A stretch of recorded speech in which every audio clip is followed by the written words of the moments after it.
Pernah nggak ada fase dalam hidup ketika rasanya berat sekali, tapi kita juga bingung harus cerita ke siapa? Karena nggak semua orang mau mendengar dan bisa memahami. Tapi kalau dipikir-pikir lagi, ya memang itu bukan salah mereka ya. Karena nggak semua orang bisa menyelami seluk-beluk diri kita, dan kita juga nggak bisa menuntut mereka untuk mengerti.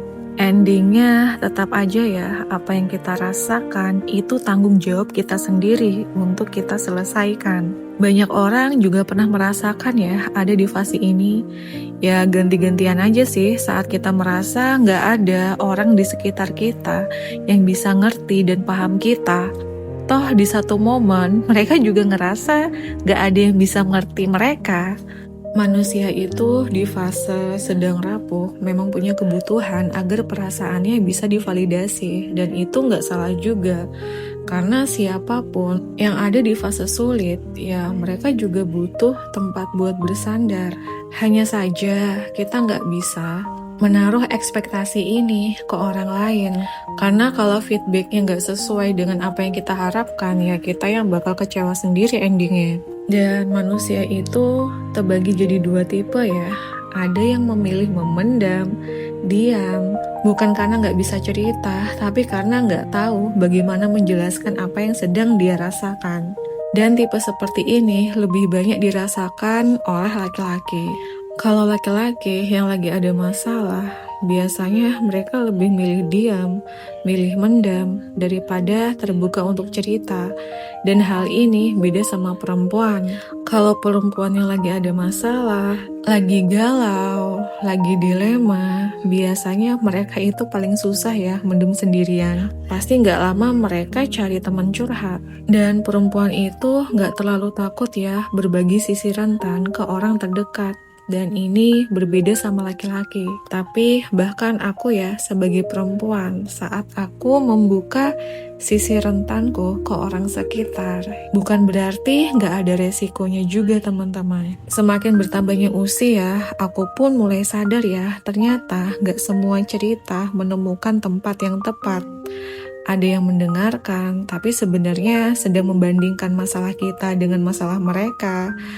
Ada juga yang diam-diam menganggap kita terlalu berlebihan, aneh, balik menyalahkan kita. Bahkan yang lebih anti mainstream ya, dan ini mungkin juga banyak dialami yang lain, dimana curhatan-curhatan kita itu malah disebarluaskan ke orang lain, diceritakan ke orang lain, didramatisir juga.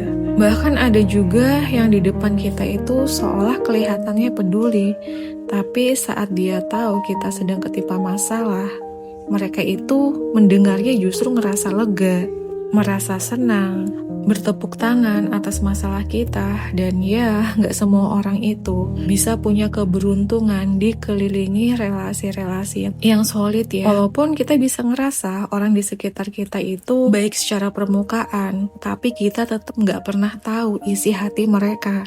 Hingga pada akhirnya aku mengerti satu hal yang cukup pahit, bahwa kebutuhan untuk dipahami sepenuhnya oleh orang lain seringkali adalah harapan yang sulit terjadi. Pertama, kita nggak benar-benar tahu apa yang orang lain simpan di hati mereka. Dan juga ada tipe kedua lagi nih. Ini kelompok di mana mereka sendiri aja sedang membawa bebannya masing-masing juga. Dan di titik itu, hidup mulai mengajarkanku juga sesuatu yang nggak nyaman. Bahwa nggak semua luka bisa kita sembuhkan dengan bercerita ke orang sekitar kita. Nggak semua perasaan akan mendapatkan validasi yang kita harapkan. Nggak semua tangisan akan menemukan bahu yang selalu siap untuk kita. Akhirnya, mau nggak mau, kita belajar duduk bersama perasaan kita sendiri. Belajar memahami diri sendiri saat tidak ada yang mengerti. Belajar menenangkan diri sendiri saat tidak ada yang bisa menenangkan. Karena dewasa ternyata bukan tentang selalu menjadi kuat sendirian ya, tapi tentang kemampuan untuk tetap bisa memeluk diri sendiri, bahkan ketika dunia tidak sedang memeluk kita. Dan mungkin salah satu tanda kita mulai dewasa, Bukan saat kita bisa masa bodoh dengan masalah kita, tapi saat kita mulai bisa menenangkan diri sendiri tanpa harus selalu dimengerti oleh semua orang. Dan mungkin itu juga bagian dari proses kita menjadi dewasa. Kita jadi sadar kalau terus menyalahkan keadaan, orang lain, atau situasi gak akan benar-benar mengubah apapun. Karena ada hal-hal dalam hidup yang memang terjadi di luar kendali kita. Mau kita suka atau nggak suka, setuju atau nggak setuju, kalau memang itu diizinkan terjadi dalam hidup kita, ya tetap akan terjadi. Dan semakin bertambahnya usia, aku juga makin sadar ya, semua orang hidupnya nggak mudah. Semua orang punya ujian dan bebannya masing-masing. Jadi bukan cuma kita yang lagi berjuang. Dan bukan berarti saat hidup terasa berat, hidup sedang gak berpihak sama kita. Kadang justru fase yang paling berat itu datang supaya kita berhenti sebentar, melihat diri kita sendiri, mengoreksi apa yang perlu diperbaiki, belajar dari hal-hal yang kemarin. Karena seringkali saat semuanya berjalan baik-baik aja, kita jarang benar-benar mau melihat ke dalam diri kita. Aku juga sadar gak semua solusi bisa kita dapat dari luar. Gak semua nasihat yang masuk ke kita akan terasa pas. Dan gak semua masukan bisa langsung diterapkan. Karena orang lain melihat hidup kita dari luar.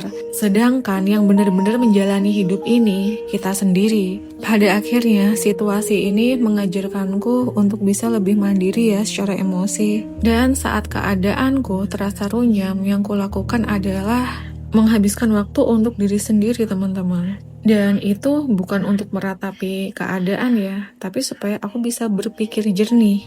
Kalau dulu bedanya saat aku menghabiskan waktu dengan diri sendiri, aku tuh kebanyakan galau, terus mikirin masalah-masalah itu tanpa pernah dicari solusinya. Tapi sekarang enggak. Saat kita mulai sadar dan hidup kita tidak mudah lagi dikendalikan oleh pikiran dan perasaan kita sendiri, di situ kita bisa melihat semuanya dengan lebih jernih.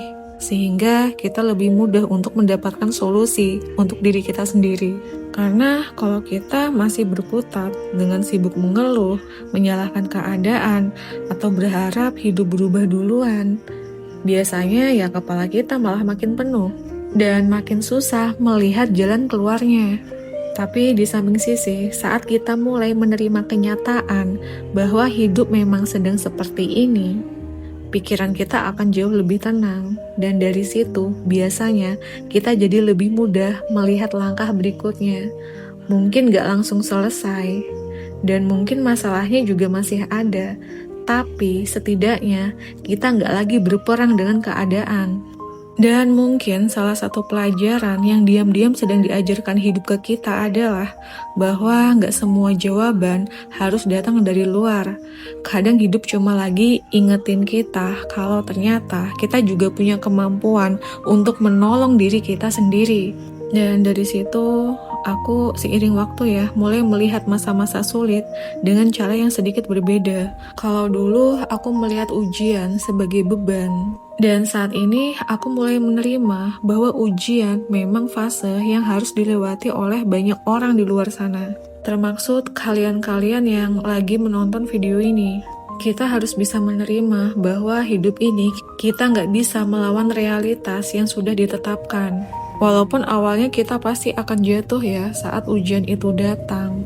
Tapi saat kita mulai sadar dan kita sudah mulai bisa untuk memaknainya, fase-fase sulit dalam hidup itu bukan datang untuk menjatuhkan kita ya, tapi agar kita belajar dari apa yang sudah terjadi, menyadari bagian mana yang perlu kita perbaiki, dan bagian mana yang memang harus kita terima. Dan jujur, aku itu butuh waktu bertahun-tahun ya untuk bisa paham. Karena sejauh itu, hidupku hanya dipenuhi dengan kebingungan. Saat aku dihadapkan dengan ujian hidup yang berat, aku bingung bagaimana cara mengarahkan diri sendiri, bagaimana cara menenangkan diri sendiri, dan apa yang harus aku lakukan, aku nggak tahu. Dan aku butuh bertahun-tahun untuk bisa menjinakkan badai emosi yang ada di dalam diriku. Hingga akhirnya aku bisa lebih tenang seperti sekarang. Dan yang kulakukan selama ini untuk bisa sembuh dari luka dan trauma masa lalu, aku banyak menghabiskan waktu untuk diri sendiri, aku banyak melakukan refleksi diri juga. Aku berusaha memahami dan berusaha mengerti bagaimana selama ini cara pikiran dan hatiku bekerja. Kadang manusia itu lucu teman-teman. Kita hidup di tubuh kita sendiri, tapi kita tidak benar-benar mengenali diri kita sendiri, termasuk jalan pikiran kita dan emosi kita. Dan pada akhirnya hidup bukan lagi sedang mengajarkan kita mencari jawaban kemana-mana, tapi mengajarkan kita untuk lebih percaya pada diri kita sendiri bahwa ternyata kita nggak selemah yang selama ini kita kira.